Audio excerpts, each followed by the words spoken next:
about doing something for benefit of the world, but in reality they are working against the citizens below, because they think that the elite will always prevail. The elite always goes to those nice, good schools. The elite always marries between each other.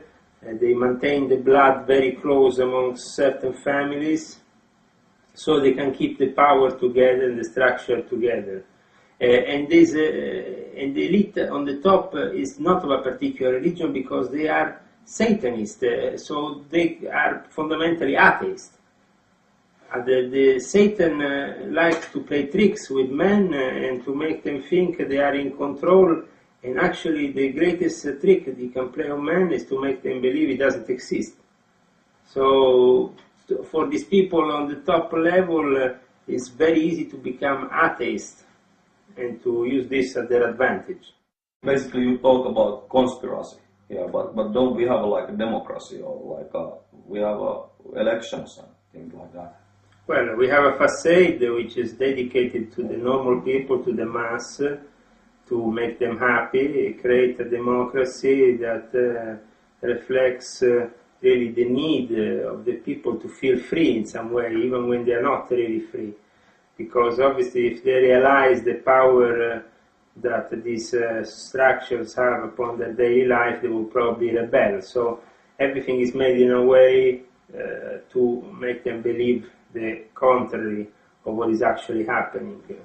And I think that the structure of Freemasonry is at the lower level one of the most important structures, but then you have to go up to the Illuminati societies, the various secret societies involved at the top, to get to the people who are really manipulating the whole thing. And those people are the usual families of Zionists and the Vatican, who is supporting them. So you have these people who want to implement the New World Order, are a series of knights from the knighthoods recognized by the Vatican, like the Knights of the Holy Sepulchre or the Knights of Malta, the Knights of St. John. These knights are all part of the secret services in America, in the CIA, in the MI6, in the MI5, in England. So these people who belong to these intelligence services have double loyalty, not only to their country but also to a holy order they belong to, and that holy order is under the control of the Pope and under the control of the various leaders of these knighthood orders. There is many knighthood orders also outside of the Vatican that control all sorts of parts of the aristocracy. We have the Royal Order of the Garter in England, which includes all the members of the various European aristocratic bloodlines that are more or less all interconnected with each other.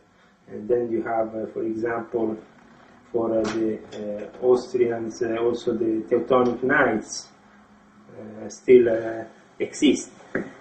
And we can say that all these knighthoods have, in a way,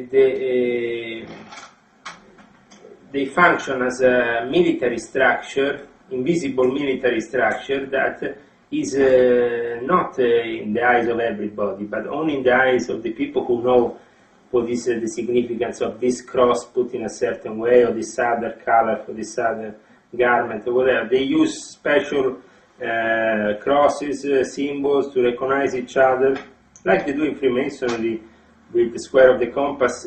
Is the most basic thing. Then you have many other degrees and many other symbols to wear, or many other knighthood orders that are connected also to Freemasonry. Freemasonry is born out of the knighthood orders as a necessity to also involve the lower sides of the Western society in this pyramid, and to make them all involved. That's why in England, for example, you have almost, well, in Great Britain, in the whole of Great Britain, almost 500,000 Freemasons. So you have not an elitarian society, but a big society with an elite that sits in the center, ruling all these people.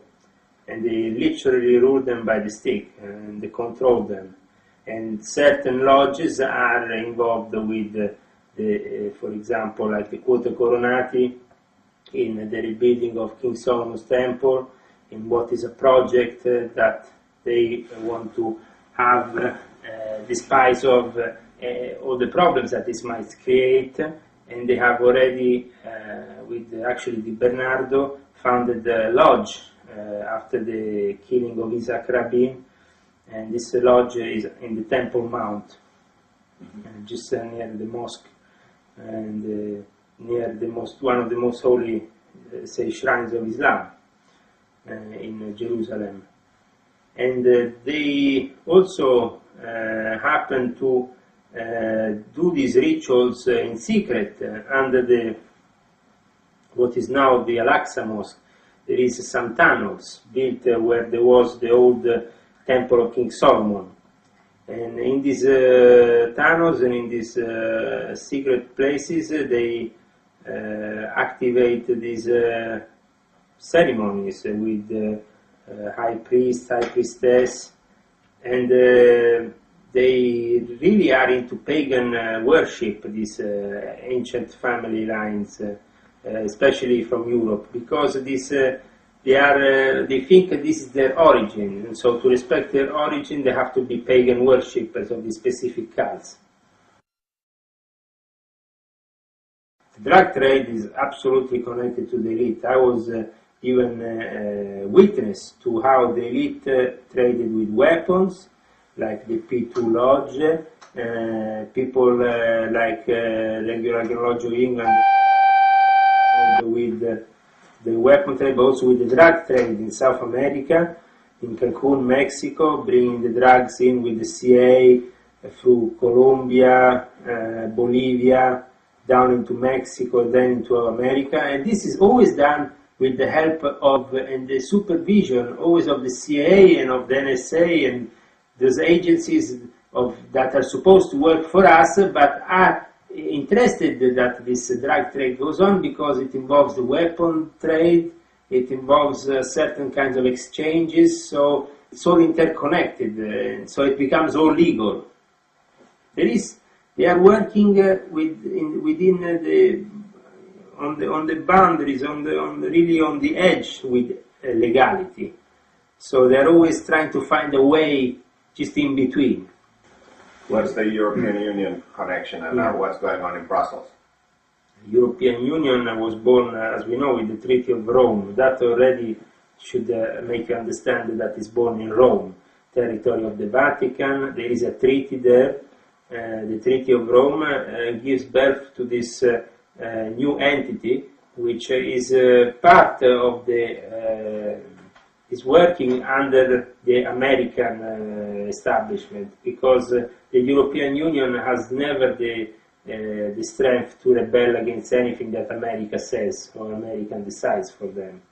The European Union is a way also of implementing the one-world government, to take over the frontiers, take away the frontiers, take over the borders, and to found a one-world government. So it's one way closer, to unify America, Europe, and they want to unify and destroy the borders because they want to control more people.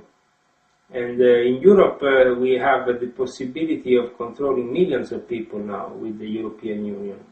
And the European Union is definitely destroying also the national identity slowly by globalization, by creating the same 7-Eleven here or in Helsinki, or if you go to the other side of Europe, I understand that the same McDonald's, the same. For example, we were promoting Turkey, the situation in Turkey.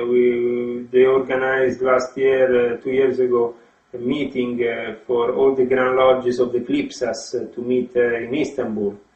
And this because they want to now get Turkey inside Europe. So the lodges of Freemasons move with their businesses, their Rotary clubs, their network, trying to embrace this whole, because when you're talking about Europe, Europe is a state made out of states, but for me, Europe is made out of corporates that rule Europe, and out of banks that rule Europe. You have you have, I don't know, HSBC here, or you have it there, you have it, and they want to expand now to Turkey, and now Turkey is the next big thing, because it's not Christian country, but at the same time they want to, the Pope wants to have control over the whole of Europe, so it's making their own, implementing their own way